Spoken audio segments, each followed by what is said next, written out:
দেখেন, যখন আমরা সেকেন্ড ইনিংসে ব্যাটিংয়ে গিয়েছিলাম তখন আমরা নিজেদের ভিতর কথা বলতেছিলাম। স্পেশালিস্ট আমি প্লেয়ারদের একটা কথা বলছিলাম যে এই উইকেটে পজিটিভ ছাড়া খেললে অনেক ডিফিকাল্ট, এবং যেহেতু আমরা লিড পাইছি 18 রানের, আমাদের এখানে রান করাটা খুব ইম্পর্টেন্ট, এবং আমরা জানি যে এই উইকেটে যদি আমরা 250+ একটা রান করতে পারি আমাদের জন্য ম্যাচটা জিতা ইজি হবে। এবং মেসেজটা এই ছিল যে প্লেয়াররা পজিটিভ খেলবে। যখন দীপুকে আমি একটা কথা বলেছিলাম, কারণ সৌরভ ভাই যখন অসুস্থ হয়ে গিয়েছিল তখন টিমের ভিতরে একটু পাজেল হয়ে যাচ্ছিল সবাই, ওই জায়গাটা ব্যাটিং করাটা একটু ডিফিকাল্ট, বাট দীপুকে আমি বলেছিলাম, ও রাজি হয়েছে।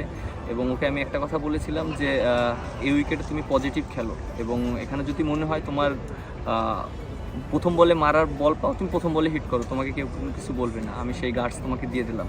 এবং ও ওইভাবেই খেলেছে, ওর 28টা রান খুব ইম্পর্টেন্ট ছিল। এবং আমি যখন আবার 4 নম্বরে গেলাম আমিও ওই মেন্টালিটি নিয়ে খেললাম, কারণ আমাদের এই উইকেটের রানটা খুব ইম্পর্টেন্ট ছিল।